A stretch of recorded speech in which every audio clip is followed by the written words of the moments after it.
We are human beings in spirit. We have a spirit in us with intellectual minds.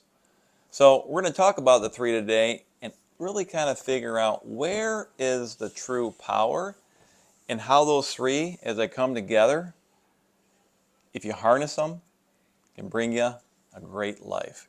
So start with the first, being in your human. So I want to talk a little bit about being in the flesh and the kind of maybe the warning signs about what might happen when you're in the flesh. So some of the things that the Bible talks about are drunkenness, envy, anger, malice, right? Those are all things of You the just flesh, listen to right? sins. Yeah, Gluttony. all sins of the flesh. So, I mean, it's okay to be of the flesh, but we got to be careful, right? 'Cause we can gravitate to that stuff really easily. What? Why is it so easy? Why is it so easy to kind of drift like into those? Drugs are fun, man. Oh my gosh, I'm cutting that out of the video. Well, I mean They that's work. keep That's the going. allure to it. Yeah, It's a keep way to going. escape reality, and that's So the thing. drunkenness. So, Yeah, and that's yeah. what I mean by drugs. Alcohol, lust, greed, all those things, they're all great ways to escape reality. And that's how he lures you in. That's the reality of it. So yeah. So what about being in spirit? So the fruits of the spirit are love, joy, peace, patience, forgiveness, long suffering. That all sounds like a lot of work. Yeah. You think it's harder to be in spirit? To stay in spirit? You actually have to have a want. There has to be an effort. So here, let me ask a question though. So you have to want to be in spirit, but you don't have to want to be in the flesh. Correct. All right. So why is that? Why is that harder? Well, because you have to put in a lot of work to be into the spirit, I guess. I mean, it's not. I lived the life of the greed, the gluttony, you know, the alcohol, the drugs. I did all that, the lust. That's the life I lived. And that life didn't get me anywhere. And I really didn't put a lot of effort into making my life any better either. You know, that's the reality of it. That life was easy. To live a good life, you actually have to put forth work. I feel like you actually have to try. And that's the thing. You have to put in effort. And that's, I think, where the intellectual mind comes into play, right? So Okay. again, you got your mind, spirit, and body, right? Yep. So, I mean, you do have to use your mind, your intellectual mind. Again, if we are human beings in spirit, spirit in our bodies with intellectual mind, you have to make choices. I don't like Right. to make choices. No, why is that? Because then if you make the wrong one, it sucks. Well, There's consequence for choices. Not always good, not always bad, but there's always a consequence. that's right. Yep. Well, and again, yeah, you're right. But that's where it's one of God's greatest gifts, in my opinion, is allowing us to have free will and to make any choice we want. We are not robots. That's what I love about being a Christian. I mean, people say, people might pepper you and say, "Now, why are you a Christian?" Well, I don't believe I'm a robot. I believe that God's given me my own will to make my own decisions, and if I'm more tapped into Him through the Spirit, I tend to make better choices. exactly, When I make better choices, Which the is consequences tend to be better. tend to be probably Tend to be. always are better. But I mean, it depends, man. I had a lot of good drunken nights. I'm not going to lie. well, I mean, but isn't that Just saying. but isn't that a lie though? You know what I mean? So like I can tell you that. I mean, I hate to say this, but I do remember like drinking excessively and going out preaching to people. And I don't think God wants that. If you look at kind of what the disciples did, they went out with a staff, a cloak, and sandals, and nothing else, and they did His work. So, Yeah, they were rock stars back then. yeah, well, they were, and They were, didn't have iPhones. and here, and you know what they were doing too? They were high-fiving when they were persecuted, literally, because Jesus said they would be persecuted. And when they got persecuted, they were like, "Hey, man, this is what He said was going to happen. We must be doing. We must be doing something right. You know what I mean? It's So kind of like, So it gets back to our, the perception thing. It's like you might be walking with God and things might be piling up on you. You talked about this in our last video, but maybe God's like still there with you and walking by your side. oh, I know He is. That's why how I tell people I'm happy. I'm still happy because I'm not doing this on my own. I'm not alone. I'm not. And that's why I'm okay with it. I have no control over these things, and I need to let go and let God. And once I let go and let God, that's a burden lifted off of me. That's something I don't have to stress about because I don't have control over it. So why am I going to waste time and energy stressing over things I can't control? Yeah, that's right. That's not a life of living a happy life. That's a life of living stress. And it's not living a life in an inspired state, No, right? it's living in a state of fear. What's next? What's going to happen next? How am I going to handle this? Stop worrying about it. Let it go. Yeah, when you're inspired, again, in spirit, right? Inspired in spirit, kind of the same thing. You make better choices, right? And again, you got to use your intellectual mind to make better choices. Were you getting enough to get that or something? Yeah. Or- I had to. We're gonna have to cut this part of the video out. We'll do. Before I set something on fire. Yeah, exactly. I figure you can edit it. Oh yeah.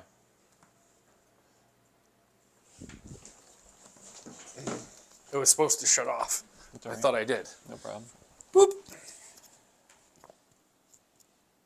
We're still recording. I know. Living in spirit Yeah. and inspired. Yeah. I don't remember where I was at though. Oh, shit. Yeah, I can cut this part out though. Living inspired. What was I talking about though? Do we need to stop and watch? Bring us back? No. But how do you get, so if you're going to stay in an inspired state, I'll say it one more time. If you're going to stay in an inspired state, how do you do that? Like, how do you live more of that joy, love, peace, patience? I mean, specifically, what are you doing to stay in spirit? What do? I let yeah. go. Like that's I I keep didn't expect saying that that. answer. I let go. I let go of the things I can't control because the more I try to control things for me is the more agitated and stressful I get. That's why I talk about that control piece. You've talked about it quite a bit in this video. Yeah, it's like holding it Yeah, tight, I can. really It's, tight. yes, and I'm sitting here talking about it, doing it because that's something I've had to learn to let go of. Because if I don't have control of it and I'm trying to control it, I make it worse. Yeah, because it creates resistance in your life. Yes, exactly. And Yeah. that's something that a lot of people don't see and realize that they're doing. And it took me a long time of self-reflection to see it. But And that's exactly what I was doing, and that was my big stumbling point. And how often do you hear women who are trying to get pregnant Yes. and they go for infertility drugs and sessions and it doesn't work, and the next thing you know they're like, I'm going to adopt, and then basically months later they get pregnant because you know what, they let it go. I mean, That's it's what kind of happened with me and my ex-wife. Oh, is that right? Tempe, our middle daughter. Okay. We tried for a year and a half. Oh. Once we quit trying, she ended up pregnant like a couple months later. Oh, there you go.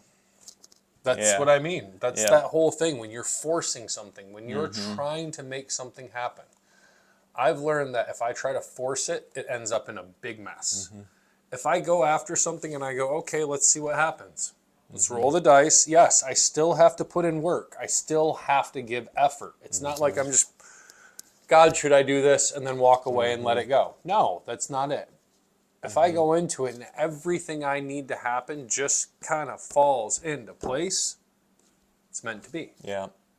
Well, I mean, it goes back to some verses in the Bible too. I can do all things through him who gives me strength, right? That's one there, right? And do you believe in that? Or if you have a faith of the size of a mustard seed, you can move a mountain. Do you believe that one? Or, we have the same great power that God used to raise Christ from the dead. If you're a Christian, that's in Ephesians. Like, that's a crazy one, but do you believe that too? And a lot of people just, we have a forgetting problem as Christians. We just forget what the promises are, and we shy away from them, and we go back into that state of resistance, right? Yep. We go back to the state of that being that human versus being in spirit. Being in the spirit where we're supposed to be, where we actually feel his love, where we actually can see it almost. And that's where you got to go back to using your intellectual mind. Take a step back to, and you said it in the last video, like what's good in your life right now, right? And start with the little things. You can walk, see, hear, and talk, right? You I have know, the opportunity. I know that sounds trivial, but seriously, think about that. There's people out there who can't do those things. Think about that for a second. Wherever you're at in life, stop and think and be grateful for the little things and start there. And there are people that And out watch there it that, build. And there are people out there right now that maybe can't see, maybe they can't walk, and they're stronger than us. You know, because they're doing great things for God, and they've got this great positive attitude. They're optimistic, and man, those are the people that I really look up to. Agreed. You know, Wholeheartedly, I agree with that because those are the people that have been through it and back, and they're still going, yeah, I'm still here. so in their human, they might be really weak, but in their spirit, they're really, really strong because they're using their mind in the right way, and they're connecting with God. Right. So Well, they're viewing it from the right perspective.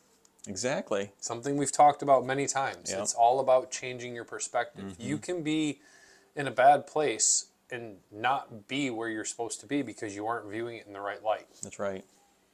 Yep, exactly. So it's all about kind of changing your perspective. And sometimes you get a dose of that when you're engaged with other people, when you're serving other people, right? So get outside your human, get in your spirit. We talked about this before. Go serve people that might be in need. And know that you're making a difference in their lives. Trust me, it will change you inside too. It does.